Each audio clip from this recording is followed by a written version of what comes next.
Glitter নিবেদিত।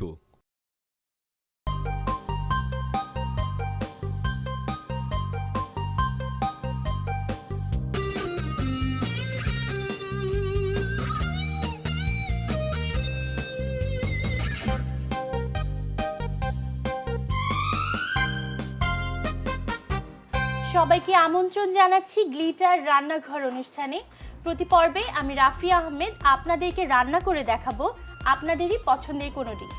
এবং দর্শক, আমাদের আজকের রেসিপির পুষ্টির ছোট ছোট টিপসগুলো জানাতে প্রতিবারের মতোই আপনাদের সঙ্গে আছি আমি নুসরাত জাহান। আপু, আজ আমি তৈরি করব Thai chili beef and lemon rice. খুব চমৎকার রান্না, থাই একটা রেসিপি। চলো আমরা শুরু করি। দর্শক দেখে নেই কি কি উপকরণ লাগছে এই ডিশটি তৈরি করতে।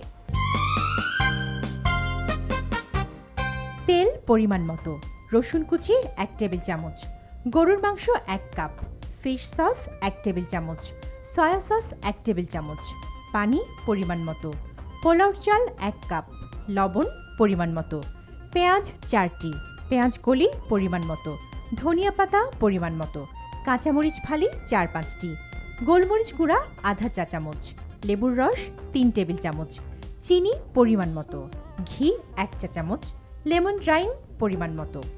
প্রথমে আমি থাই চিলি বিফটা রান্না করে নেব। বিফটাকে আমরা একটু স্লাইস করে নিয়েছি, তাই না? খুব ছোট ছোট করে নিয়েছি, লম্বা করে। আমি এখানে এটা যেহেতু তেল দিয়ে দিচ্ছি। গরুর মাংস, স্পেসিফিক কোনো পার্ট আছে যে আমরা রানের অংশ বা আলাদা করে কোনো একটা পার্ট আমরা এখানে ইউজ করব? না, ওরকম Specific কিছু না। পার্ট নেই। তো প্রথমেই আমি নিয়ে নিচ্ছি গার্লিক, একটু কুচি কুচি করে নিচ্ছি, কুচি করে খুব নিতে বেশি হবে। কুচি না। গার্লিকটা আমি প্রথমে ভেজে নিই। এটা আমরা কতটুকু দিব? 1 টেবিল স্পুন। 1 table spoon. আবার তেলটাও কি খুব পরিমাণ মতো দিব? হ্যাঁ, তেলটাও একটু কম দিলেই ভালো হয়।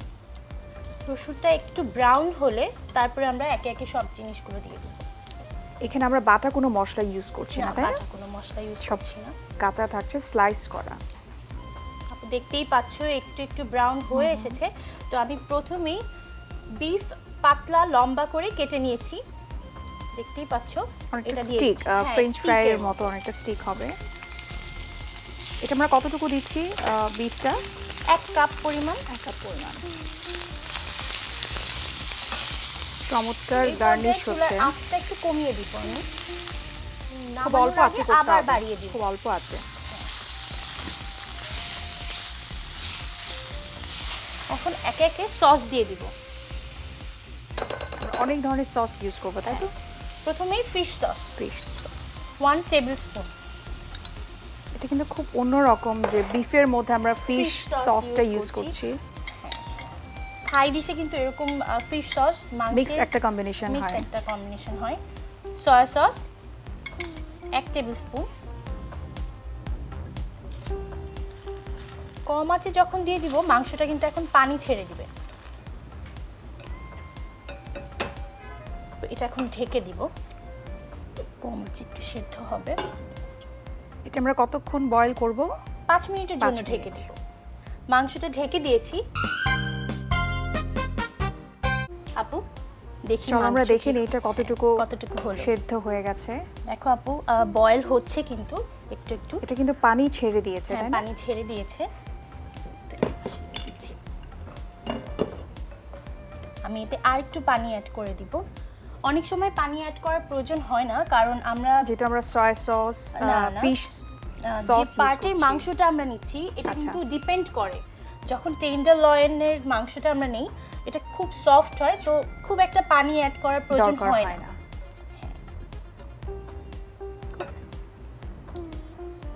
আর একটু ঢেকে দিব।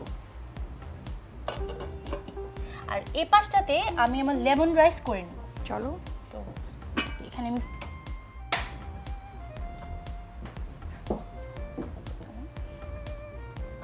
এটা যেহেতু পোলাও রাইস, তো পোলাও রাইসের ক্ষেত্রে কিন্তু আমরা পানিটা খুব পরিমাণ মতো করে হ্যাঁ, দিই। পরিমাণ এখানে মতো করে কতটুকু দিব আমরা?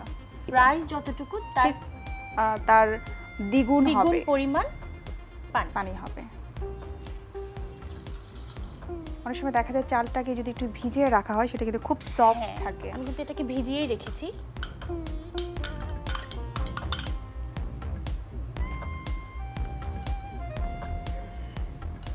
রাইসটা আমি রান্না করব, কিন্তু আমরা যে স্টাইলে পোলাও রান্না করি ঠিক সেই স্টাইলে না।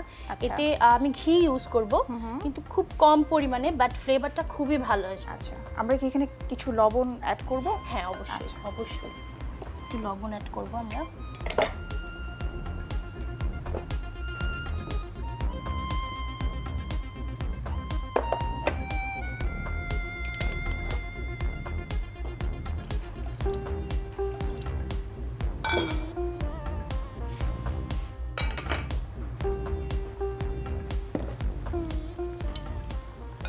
তো আপু দেখো, এটা কিন্তু বয়েল হয়ে গেছে। অনেকটাই হয়ে গেছে এটা। এবার আমি আমার এই পেঁয়াজ কেটে রেখেছিলাম গোল চাক চাক করে, এখন আমি সেটা দিয়ে দিব। এখানে 2 থেকে 3টা তিনটা পেঁয়াজ হবে। চাক করা আছে। স্প্রিং অনিয়ন এখানে আমরা পাতাটা নিয়েছি কতটুকু পরিমাণ দিচ্ছি? 1 কাপ। 1 কাপ পরিমাণ। ধনিয়া পাতা জাস্ট পরিমাণ এটা মতো। পরিমাণ মতো। কাঁচামরিচ আমি লম্বা করে ফালি করে নিয়েছি আর ভাবে এটা কেটে। দেখতেও খুব ভালো ভালো লাগে, লাগবে। প্লাস এটা তো স্পাইসি করার জন্য। কাঁচামরিচ দিচ্ছি 4 থেকে 5টা। গোলমরিচ গুঁড়ো হাফ টিস্পুন হবে। Half teaspoon.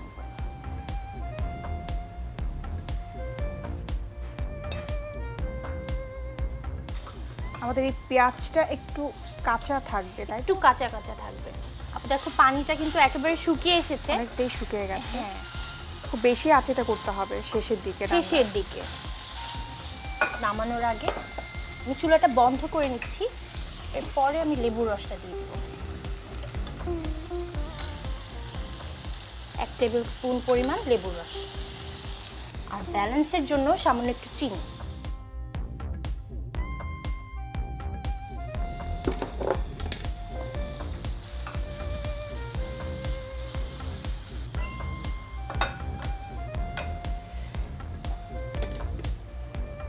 আপু এটা আমি চুলাটা বন্ধ করে ঢেকে রাখছি। আর এদিকে আমাদের ভাতে কি, আপু পানি কিন্তু অনেকটা শুকিয়ে এসেছে। তো এখন আমি ঘিটা ইউজ করব।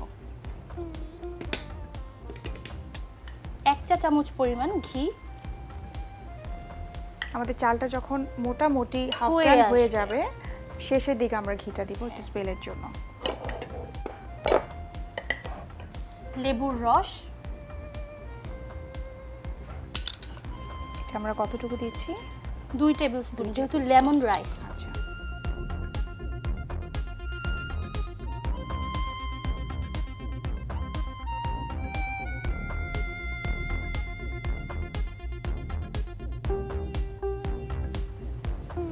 এটা কি এরকম আমাদের একটু গ্রেভি হবে? একটু স্টিকি স্টিকি কি হবে এটা?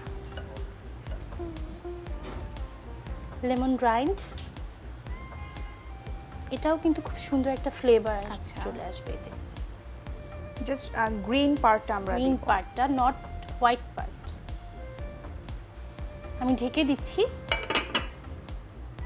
5 মিনিটের জন্য লো আছে।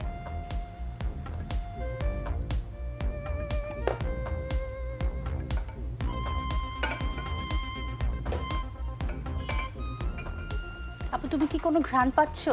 খুব মজার গন্ধ পাওয়া যাচ্ছে। ঘি, হ্যাঁ। লেবুর রস আর যে লেমনের যে আমি হ্যাঁ। স্লাইসটা দিলাম ওটার খুব অদ্ভুত একটা স্মেল পাচ্ছি। আপু দেখো এখানে দেখা যাচ্ছে যে এটা একটু স্টিকি আছে, কিন্তু আমরা যখন সার্ভ করব এবং একটু ঠান্ডা হবে তখন কিন্তু এটা শক্ত হয়ে যাবে, একটু টাইট হয়ে একটু যাবে। টাইট এটা। হয়ে যাবে। তো আমি চুলাটা বন্ধ করে দিচ্ছি। আমাদের পোলাও অলমোস্ট ডান হয়ে গেছে। হ্যাঁ, হয়ে গেছে। আমাদের চিলি বিফও হয়ে গেছে। তো এখন পরিবেশনের পালা। চলো, আমি এই বাটিটাতে লেমন রাইসটা নিয়ে নিচ্ছি। গরম অবস্থায় বাটিতে নিব, কারণ যখন আমি এটাকে ঢালবো এটা একেবারে টাইট হয়ে থাকবে, ভেঙে যাবে না। এটা গরম অবস্থাতেই ঢালতে একটু হবে। ঠান্ডা হবে না, আচ্ছা। এটা বাটিতেই একটু ঠান্ডা হবে, তারপর আমি এটাকে ঢালবো।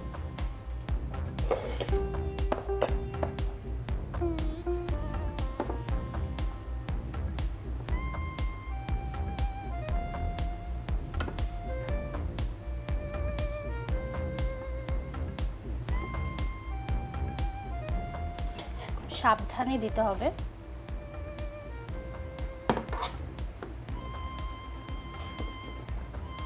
খুব কেয়ারফুলি আমার মনে হয় এটা খুব করতে হবে। লেমন রাইন্ড রেখেছিলাম, সেটা দিয়ে দিচ্ছি।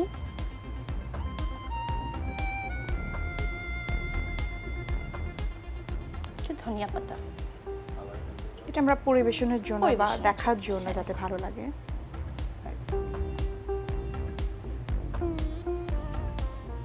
আপু, তৈরি হয়ে গেল Thai chili beef and lemon rice. খুব চমৎকার লাগছে দেখতে, আমার মনে হয় খেতেও খুব মজা হবে। আর আমি দর্শকদের উদ্দেশ্যে ছোট্ট করে টিপস দিতে চাই, যারা বিফ পছন্দ করে তাদের জন্য তো এটা খুব মজার একটা রেসিপি হবে। আর যাদের আয়রন ডেফিসিয়েন্সি আছে বা যাদের ভিটামিন B12 কম আছে, তারা কিন্তু বিফের এই আইটেমটা অবশ্যই আমার মনে হয় একটু টেস্ট করে দেখতে পারে, যাতে তার ফ্লেভারটাও হয়ে গেল এবং তার আয়রন যেটা কম আছে সেটাও আমার মনে হয় খুব ফিল হয়ে যাবে। হ্যাঁ, এন্ড লেমন রাইসটাও কিন্তু এখানে ভিটামিন সি আছে, কার্বোহাইড্রেট অনেক আছে। কিছুই পাচ্ছি ভিটামিন সি এর আমরা। হ্যাঁ, তো খুব উপকারী এটা। দর্শক দেখে নিলেন কিভাবে তৈরি করলাম ডিশটি। আপনাদের সুবিধার্থে পুরো প্রস্তুত প্রণালীটি আরেকবার দেখে নিন। প্রথমে ফ্রাই প্যানে তেল দিন। এতে রসুন কুচি, গরুর মাংস, ফিশ সস ও সয়া সস দিয়ে ঢেকে সেদ্ধ করুন। সেদ্ধ হলে পেঁয়াজ রিং, পেঁয়াজ কলি, ধনিয়া পাতা, কাঁচামরিচ ফালি, গোলমরিচ গুঁড়া, লেবুর রস ও চিনি দিয়ে ভালোভাবে মিশিয়ে থাই চিলি বিফ তৈরি করুন। সসপ্যানে পানি দিন। এতে পোলাওর চাল ও লবণ দিয়ে ঢেকে দিন।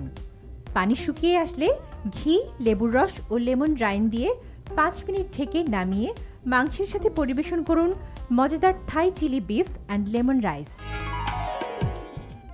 রাফিয়া, আমাদের গ্লিটার রান্নাঘরে আজকের রান্না তো শেষ হয়ে গেল, কিন্তু আমাদের রান্নাঘরের যে পরিষ্কারের ব্যাপারটা আছে, যত্নের অবশ্যই অনেক খেয়াল প্রয়োজন রাখতে আছে, হবে। সে ব্যাপারে চলো আমরা কিছু টিপস দেখে নিই। বাসনপত্র পরিষ্কার করতে ছাইয়ের পরিবর্তে ডিশওয়াশ ব্যবহার করুন। দর্শক দেখে নিলেন প্রস্তুত প্রণালী, জেনে নিলেন টিপস। আপু, আমরা তো এখন অ্যানির কাছে যাব। হ্যাঁ, কারণ আমরা তো শুধু ঘরে বসেই রান্না করবো না, আমাদেরকে কিন্তু বাইরেও যেতে হবে। কারণ বাংলাদেশের অনেক সুন্দর সুন্দর জায়গা আছে, সেখানে শুধু ঘুরে বেড়ালেই চলবে না, অনেক মজার মজার খাবারের স্বাদ কিন্তু নিতে হবে। অবশ্যই খাবার চলো খেতে আমরা হবে। দেখে নেই অ্যানি আজকে আমাদেরকে কোথায় নিয়ে যায় এবং সেখানকার মজাদার খাবার কি কি আছে সেটা আমরা ওর কাছ থেকে জেনে নিব। চলো।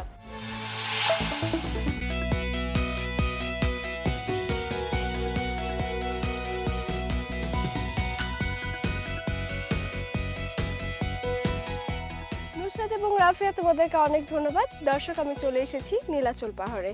এখানে দাঁড়িয়ে আমি আশেপাশের মনোরম দৃশ্য দেখছি। চলুন আপনাদেরকেও ঘুরে দেখাই।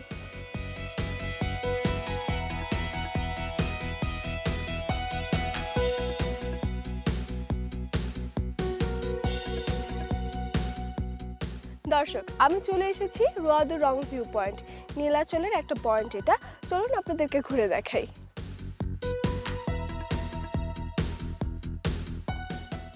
যতদূর চোখ যাচ্ছে পাহাড় আর পাহাড়। আমার কিন্তু অনেকখানি ক্লান্তি দূর হয়ে গেছে। আশা করছি আপনাদের যান্ত্রিক জীবনও অনেকখানি সুন্দর হয়ে যাবে যদি এই বান্দরবনে আসেন আর নীলাচল পাহাড়টা ঘুরতে আসেন।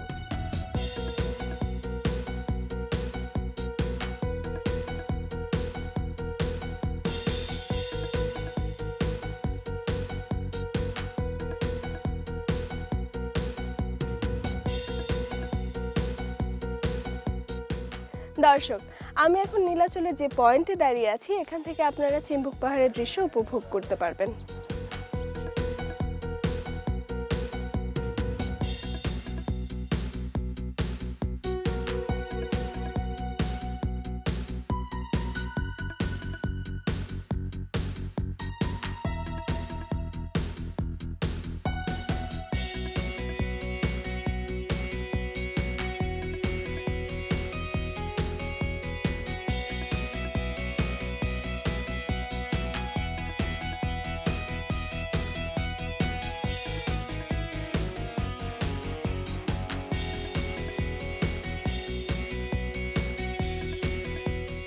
দর্শক, আপনারা দেখতে পাচ্ছেন এখানে ছবি তোলার জন্য একটা ফ্রেম তৈরি করে রাখা হয়েছে। যারা সেলফি তুলতে পছন্দ করেন কিংবা ছবি তুলতে পছন্দ করেন, চাইলে এখানে ছবি তুলতে পারেন।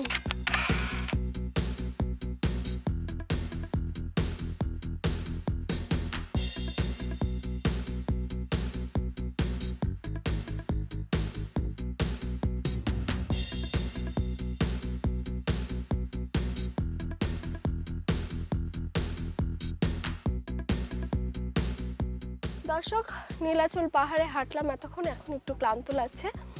আমি এখন একটু বেলের শরবত খাবো। আপনারাও যদি হেঁটে ক্লান্ত হয়ে যান, এখানে কিন্তু অনেক ধরনের খাওয়ার অপশন আছে। বড়ই আছে, তেঁতুল আছে, পাহাড়ি কলা আছে, চাইলেই আপনারা খেতে পারেন। ভাই একটা শরবত দেন, বেলের শরবত।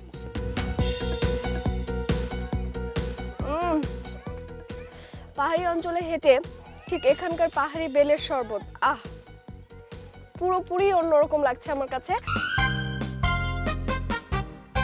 আমি চলে এসেছি বান্দরবনের ভেনাস রিসোর্ট অ্যান্ড কফি হাউসে। আমার সাথে আছে এখানকার শেফ ও মিনু। শেফ, আমন্ত্রণ গ্লিটার রান্নাঘর অনুষ্ঠানে, কেমন আছেন? ভালো আছে, ধন্যবাদ। ওয়েলকাম। আজকে দর্শকদের জন্য কি তৈরি করে দেখাবেন? আজকে আমি এই শুটকি, চিংড়ি শুটকি দিই। আচ্ছা, চিংড়ি শুটকি একটা ভর্তা হবে। বাহ! দর্শক যারা শুটকি খেতে পছন্দ করেন তাদের জন্য অবশ্যই আশা করছি এটা খুব ভালো একটা রেসিপি। চিংড়ি শুটকি ভর্তা কি করে তৈরি করে বান্দরবনের আঞ্চলিকভাবে, চলুন দেখি। এটা আমি গরম পানিতে করে ধুয়ে নেব। পুরোটাই দিব আমরা? না না না, আচ্ছা না, ঠিক আছে। আমি গরম পানিতে নিচ্ছি। গরম পানিটা নেওয়ার পরে আমরা ফ্রাই প্যানটা গরম করে নিচ্ছি। এটাকে আমি তেলে নেব, আচ্ছা, তালিয়ে দেব।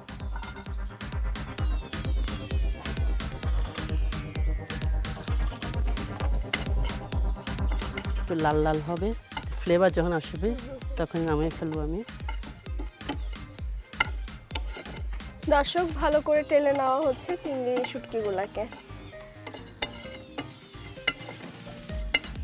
অলরেডি শুটকির একটা ফ্লেভার বের হয়ে গেছে।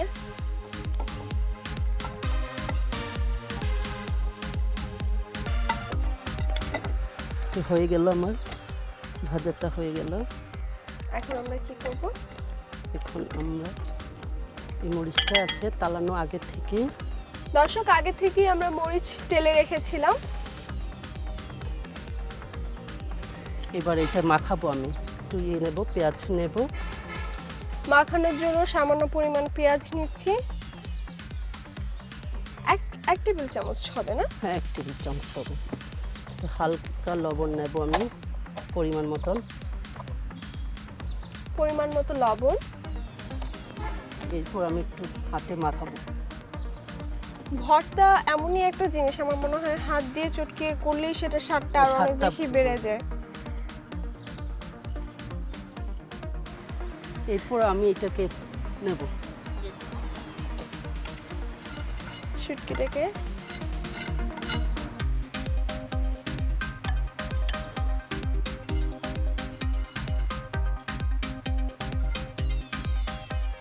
ও, এটা পুরোটা আমরা গুঁড়ো গুঁড়ো করবো না শেফ, না না? না, আচ্ছা, একটু আচ্ছা, করে আস্তে গলবে, আস্তে একটু থাকবে। আস্তেও থাকবে, একটু গোলাও থাকবে। আচ্ছা শেফ, আপনাদের এই রিসোর্টে তো অনেক ধরনের পর্যটক ঘুরতে আসে, তো আজকে শুটকি ভর্তা দেখাচ্ছেন। এছাড়া আপনাদের রিসোর্টের কি কি স্পেশাল খাবার আছে? স্পেশাল খাওয়া আমাদের এক এক সময় এক এক ধরনের। বেশিরভাগ এই অঞ্চলে শাকসবজি প্রচুর হয়। একটু ব্যতিক্রম খেতে চেলে পরে বন মোরকও পাওয়া যায়, সেটাও আলাদাভাবে রান্না করে দেওয়া হয়। কয়েকটা জায়গায় দেখেছি যে বাঁশের ভিতরে কিছু খাবার রান্না করে দেওয়া হয়, সেটাকে কি বলে? কেন্দপ, কেন্দপ। সেটা কি আপনাদের এই রিসোর্টে বারজিতি করা হয়? এখানে করা হয় বাহ! যদি অর্ডার দেয়।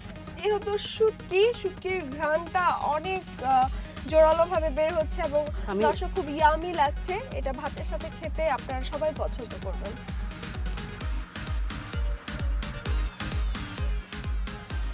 এরপর আমি ধন্যপাতাটা একটু সাজিয়ে নিলাম।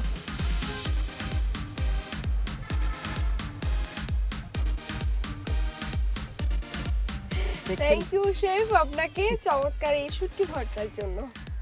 শুটকি খেতে যারা পছন্দ করেন তাদের জন্য তৈরি হয়ে গেল শুটকি মাছের এই সহজ রেসিপিটি। আশা করছি এই রেসিপিটি আপনাদের কাছে ভালো লেগেছে। আজকের মতো আমি অ্যানি বিদায় নিচ্ছি। সবাই ভালো থাকবেন, সুস্থ থাকবেন, আর হ্যাঁ, গ্লিটার রান্নাঘর অনুষ্ঠানের সাথেই থাকবেন। আল্লাহ হাফেজ।